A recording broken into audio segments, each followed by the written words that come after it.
शुक्लां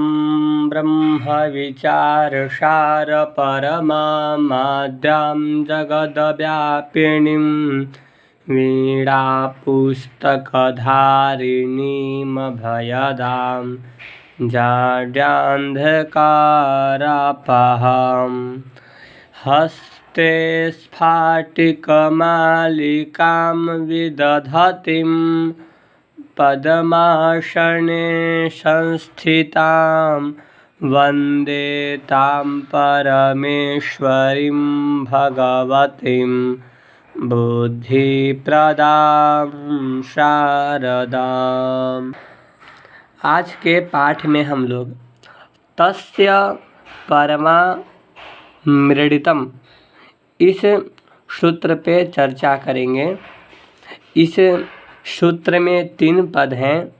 तस्य षष्ठ्यंत पद है, परम प्रथमांत पद है, आमृडितम प्रथमांत पद है। ठीक। तस्य का अर्थ क्या होता है? उसका। तस्य का अर्थ क्या होता है? उसका। परम मतलब पर वाला, उसका पर वाला। परम मतलब क्या होता है? पर। पूर्व मतलब पहले, पर मतलब बाद। व्याकरण शास्त्र में पूर्व और पर का अर्थ क्या है? पूर्व मतलब पहले, पर मतलब बाद। तो तस्य अर्थात उसका, परम मतलब पर वाला क्या होता है? आम्रेडितम। आम्रेडित एक संज्ञा होता है। ठीक है। ये जो सूत्र है तस्य परमामृतम, यह आम्रेडित संज्ञा विधायक सूत्र है। ठीक। आम्रेडित संज्ञा करता है तो आम्रेडितम आम्रेडित कहलाता है, आम्रेडित संज्ञा होता है, ऐसा अर्थ हम कर सकते हैं। अब प्रश्न उठता है कि तस्य उसका पर वाला आम्रेडित होता है, आम्रेडित संज्ञक होता है। ठीक है। तो किसका पर वाला? ठीक है। तो उसके लिए हम वृत्ति को देखेंगे। वृत्ति में लिखा है द्विरुक्तस्य परमामृडितम स्यात्। द्विह उक्तस्य। द्विह मतलब द्वि मतलब क्या होता है? 2। और उक्तस्य मतलब जो कहा गया हो, 2 बार कहा गया हो। ठीक है। ये जो द्वि है ना, एक सूत्र है सर्वस्य द्वे। क्या सूत्र है? सर्वस्व द्वे। देखिए,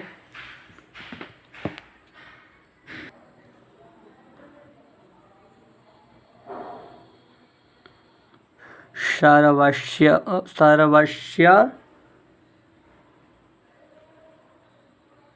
द्वे। ठीक है। ये सूत्र है तस्य परमामृडितम सूत्र जो है 8वें अध्याय के पहले पाद का दूसरा नंबर का सूत्र है। उसी 8वें अध्याय का ये भी सूत्र है सर्वस्व द्वे। इस सूत्र से द्वे पद का अनुवृत्ति आता है। ठीक है।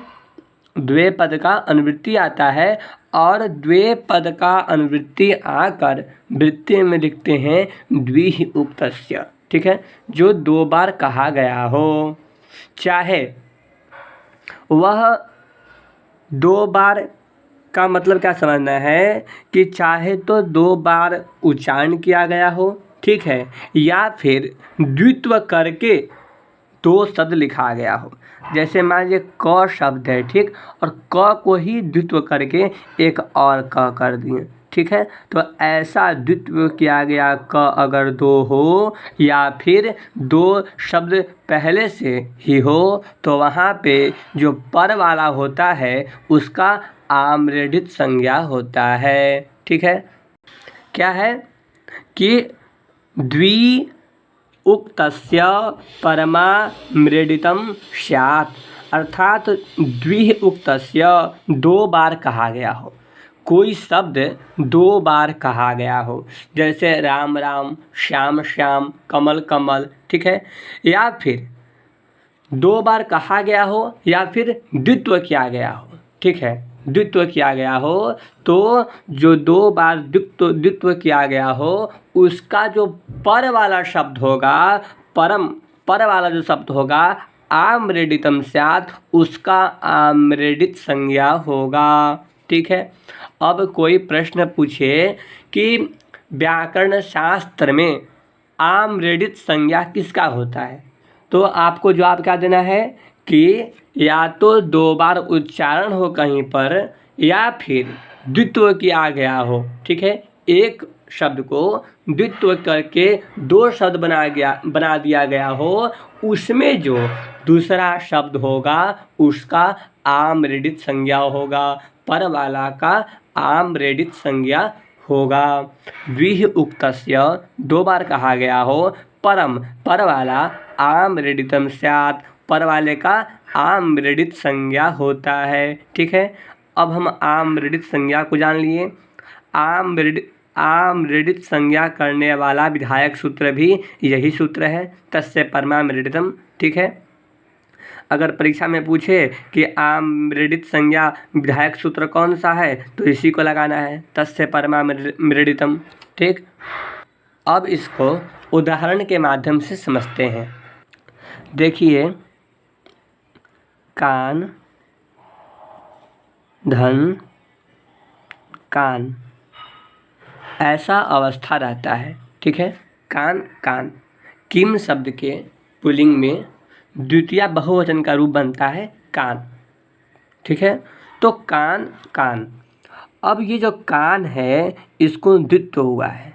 ठीक है। कान कान दो है यहाँ पे, तो पर वाला जो कान है, पर वाला जो कान है इसका तस्य परमाम्रेडितम सूत्र से क्या हो जाएगा, पर वाले कान का आम्रेडित संज्ञा हो जाएगा। ठीक है। तो कान, ये जो दूसरा वाला शब्द है इस कान का क्या हो गया, आम्रेडित संज्ञा हो गया। ठीक। आम्रेडित संज्ञा होने के बाद इसके आगे का एक सूत्र है कानाम्रेडिते। देखिए, कानाम्रेडिते क्या कहता है, कान नकारस्य रुः स्यात् आम्रेडिते। ठीक है। कान नकारस्य रुः मतलब कान के, कान शब्द के नकारस्य, कान शब्द के नकार का रूह होता है, स्यात् मतलब होता है, आम्रेडिते। आम्रेडिते क्या है, सप्तम्यंत है, मतलब आम्रेडित के परे होने पर। क्या अर्थ हुआ, कान शब्द के नकार को रू होता है आम्रेडित के परे होने पर। अब बताइए कि ये जो कान कान है, ठीक, ये जो कान कान है इसमें आम्रेडित संज्ञा किसका हुआ है, पर वाले कान का। तो आम्रेडित पर में है कि नहीं है, पर में है, तो कान शब्द के नकार को रू होता है आम्रेडित के परे होने पर। पूर्व में भी कान शब्द है, कान शब्द में नकार है, इसको रू हो जाएगा, क्या हो, आम्रेडित पर में क्या है, कान, इसका आम्रेडित संज्ञा हुआ है। ठीक है। तो कान के नकार को हम रू कर देंगे तो क्या बन जाएगा, का रू धन कान। ठीक है, ऐसा बन जाएगा। अब यहाँ पर क्या होना चाहिए, ठीक, तो हम लोग सूत्र पढ़ते आए हैं कि जहाँ पर रू होता है वहाँ पर अगर रू प्रकरण का यश है, बात है, तो वहाँ पे सूत्र कौन सा लगा देंगे हम, अत्रानुनासिकः पूर्वस्य तु वा, अत्रानुनासिकः पूर्वस्य तु वा। क्या कहता है, कहता है अत्र रू प्रकरणे रोः, अर्थात इस रू प्रकरण में, यहाँ पे जो रू कर रहे हैं, अगर रू का प्रकरण हो तो इस रू प्रकरण में पूर्व वाला जो वर्ण है, अचवर्ण स्वर वर्ण जो है, उसको क्या होता है, अनुनासिक होता है। ठीक है। तो इस सूत्र से क्या कर देंगे, आ का में जो आ है, ये आ का अनुनासिक कर देंगे, तो क्या हो जाएगा, कान रू धन कान। लेकिन ये अत्रानुनासिकः पूर्वस्यत्वा जो सूत्र है वह सूत्र विकल्प से कार्य करता है। एक बार करेगा और एक बार नहीं करेगा। एक बार जब अनुनासिक नहीं करेगा तो इसका आगे का सूत्र है अनुनासिकात् परो अनुस्वारः। ठीक है, ये क्या कहता है? ये कहता है कि अनुनासिकात् विहाय रोः, मतलब अनुनासिक को छोड़कर जिस पक्ष में अनुनासिक नहीं होगा उस पक्ष में क्या होगा? अनुस्वार का आगम होगा। ठीक है, तो यहाँ से ऐसे कर देते हैं और अनुस्वार का एक पक्ष में आगम कर देते हैं तो क्या हो जाएगा? का अनुस्वार हो गया ऊपर, रू प्लस कान। ठीक है, यहाँ तक बन गया, कोई दिक्कत नहीं है। अब क्या करेंगे कि अनुबंध लोप कर देंगे। अनुबंध लोप होगा तो यहाँ भी करेंगे और यहाँ भी कर देंगे, दोनों पक्ष में अनुबंध लोप कर देंगे तो क्या क्या हो जाएगा? हल हो जाएगा। मान लीजिए कि र हल हो गया। ठीक, अब क्या करना चाहिए? र हल हो गया। ठीक, तो अब क्या करेंगे कि अब यहाँ पे सूत्र लगा देंगे हम खरवसानयोर विसर्जन्य। खर अर्थावसान पर में हो तो रेफ को विसर्ग होता है, इसका उ का इस संज्ञा हो गया है, लोप हो गया है, र हल बचा हुआ है। अब क्या करना है? अब खर प्रत्याहार पर में है कान का क। ठीक, यहाँ भी कान का क खर प्रत्याहार पर में है तो रेफ को क्या हो जाएगा? र का मतलब रेफ होता है और र को विसर्ग कर देंगे तो क्या बन जाएगा?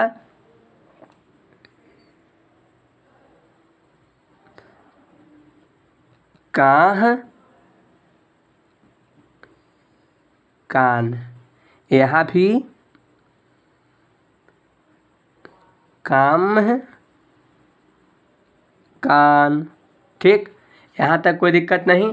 अब क्या होगा कि अब देखिए कि यहाँ पे क्या विसर्जन्य से सहसूत्र प्राप्त है कि नहीं है? तो यहाँ पे प्राप्त है, क्योंकि वह कहता है कि खर प्रत्याहार पर में हो तो विसर्ग को श होता है। लेकिन यहाँ पे एक वार्तिक आप पढ़े थे, कौन सा? शम्पुकानां शो वक्तव्यः।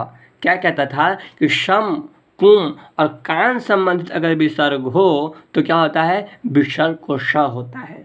ठीक है, श वक्तव्य, श कहना चाहिए। ठीक, तो संपूकानां शो वक्तव्यः, संपूकानां शो वक्तव्यः, इस वार्तिक से विसर्ग को श हो जाएगा तो क्या बन जाएगा? कांस कान। एक रूप ऐसा बनेगा और एक अनुस्वार वाले पक्ष में क्या बनेगा? कांश कान। ठीक है, ऐसे दो रूप बनते हैं, कांस कान, काम्स कान। ठीक, यहाँ तक समझ में आ गया। अब इसके आगे का सूत्र है छे च। कौन सा सूत्र है? छे च।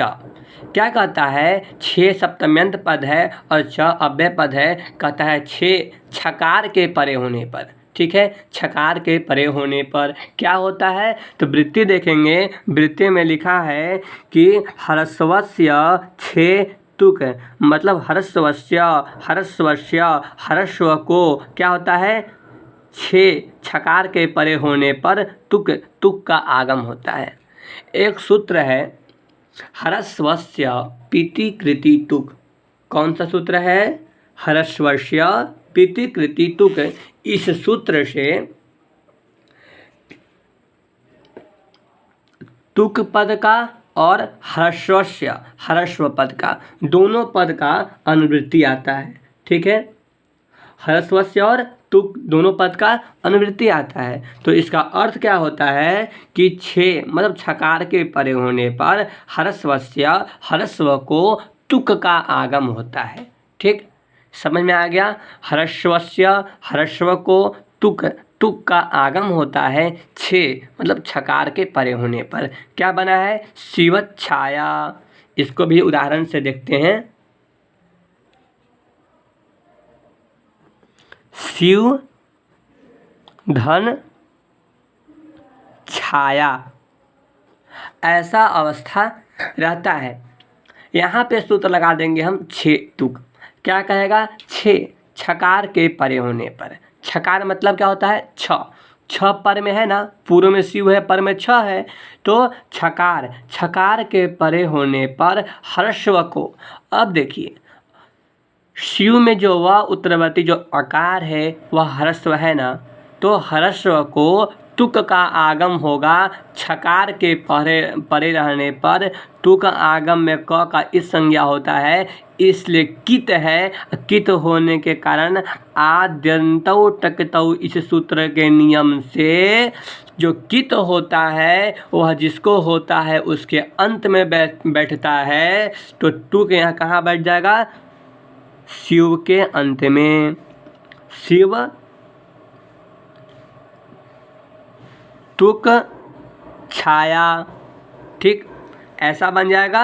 अब यहाँ पे क का हलंत्यम से इस संज्ञा, उपदेश अजनुनासिक इससे ऊ का इस संज्ञा, दोनों का लोप, तस्लोप से इसको हम शॉर्ट में लिख देते हैं अनुबंध लोप, ठीक। तो बच क्या गया, शिव त छाया। अब यहाँ पर क्या होना चाहिए, हल संधि हम लोग का खत्म होने वाला है, तो अब हमारे मन में सूत्र खुद से उठना चाहिए कि यहाँ पर अब क्या होना चाहिए। तो देखिए आपके ध्यान में होगा एक सूत्र हम लोग पढ़े थे, अस्तोह अचुना अश्चुह, अस्तोह अश्चुना अश्चुह क्या कहता है कि दंत सकार और तवर्ग का, ठीक है, तालव्य सकार और चवर्ग के साथ अगर योग हो, तो यहाँ पर क्या है, तवर्ग है, तवर्ग का चवर्ग के साथ योग है तो तवर्ग को चवर्ग होता है, दंत सकार को तालव्य सकार और तवर्ग को क्या होता है, चवर्ग होता है। तवर्ग का प्रथम वर्ण त है तो चवर्ग होगा, तो चवर्ग का प्रथम वर्ण छ हो जाएगा, ठीक है। आप स्थान मिला के भी देख सकते हैं तब भी वही होगा, और यथासंख्य अनुदेशा समानाम इस नियम के अनुसार भी कर सकते हैं। तो यहाँ पे त के स्थान पे च हो जाएगा, तो अब मिला के इसको लिख देते हैं, तो क्या बन जाएगा, शिवत छाया। बहुत आसान अभी है, अच्छा से एकदम समझना चाहिए, शिवत छाया, ठीक है, ऐसा बन गया, यहाँ तक कोई दिक्कत नहीं। अब एक सूत्र और हमारा अंतिम सूत्र बचा है पदांताद्वा। कौन सा सूत्र है, पदांताद्वा। यह सूत्र छठे अध्याय के पहले पाद का 76 नंबर का सूत्र है, पदांताद्वा। क्या कहता है, दीर्घात पदांतात छे तुक वा, कहता है दीर्घ है, पदांत दीर्घ है, पदांतात दीर्घात, पदांत दीर्घात, ठीक है, पदांताद्वा दीर्घात पदांतात। पदांतात क्या है, पंचम्यंत पद है, तो इसका अर्थ क्या होगा कि पदांत से दीर्घात, दीर्घ पदांत से परे तुक का आगम होता है। लेकिन इसी में एक पद और है छे, ठीक, क्या कहता है, छे भी सप्तम्यंत पद है, छे च सूत्र से छेप का अनुवृत्ति आता है, तो इसका अर्थ क्या होगा कि छकार, छे मतलब छकार के परे होने पर, छकार के परे होने पर तुक का आगम होगा। अर्थात यहाँ पे कह रहा है कि पंचमी से परे, पंचम्यंत से परे, पदांत से परे तुक का आगम होता है, और छे से अर्थ निकल रहा है कि छकार के परे होने पर, ठीक है। तो अब यहाँ पे पंचमी से क्या बात मानेंगे या फिर सप्तमी का बात मानेंगे, तो एक नियम हम लोग पढ़े थे, उभय निर्देशे पंचमी निर्देशो बलियान, अर्थात जहाँ सप्तमी और पंचमी दोनों मतलब प्राप्ति हो, वहाँ पर पंचमी क्या होता है, बलवान होता है, ठीक है। तो पंचमी बलवान होने के कारण, ठीक है, तो पंचमी को मानेंगे, तो क्या हो जाएगा कि पदांत दीर्घात, ठीक है, पद के अंत में अगर दीर्घ हो, ठीक है, तो उसको क्या होगा, उसको तुक का आगम होगा छकार के परे होने पर, ठीक। तो देखिए क्या बना है, लक्ष्मी छाया, लक्ष्मी छाया। ऐसा रहता है कि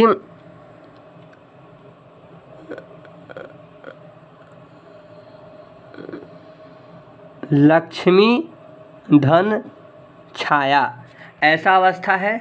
यहाँ पर देखिए कि सूत्र हम लगा देंगे कौन सा, पदांताद्वा। ठीक है, पदांताद्वा सूत्र क्या कहेगा कि पद के अंत में क्या हो, दीर्घ हो, उससे पर में क्या हो, छ हो, तो इसको तुक का आगम होता है। तो तुक का आगम होगा, तुक में जो क है यह कित है, कित जिसको होता है उसके अंत में बैठता है, तो लक्ष्मी के अंत में बैठेगा तो क्या बन जाएगा, लक्ष्मी तुक छाया। और ककार का इस संज्ञा हलंत्यम से, इसका उपदेश अजुनासिक कृत से ऊ का, ठीक है, तो बच के जाएगा त, लक्ष्मी त छाया। ठीक, ऐसा बन गया। अब यहाँ पे हम सूत्र लगा देंगे अस्तो अशुना अश्चुह, इससे त के स्थान पर च कर देंगे तो क्या बन जाएगा,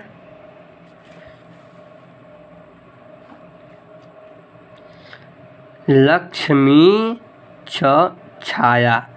ठीक है, ऐसा बन जाएगा। अब ये जो सूत्र था पदांताद वा, वह मतलब विकल्प से, वह विकल्प से करता था। जब एक पक्ष में नहीं करेगा तो लक्ष्मी धन छाया रहेगा, इसको ऐसे ही मिला देंगे तो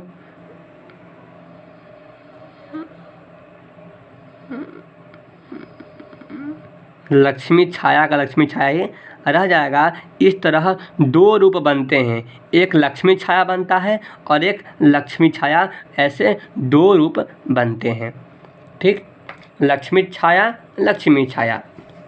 अब इति हल संधि, इस तरह हमारा हल संधि प्रकरण जो है वह खत्म होता है।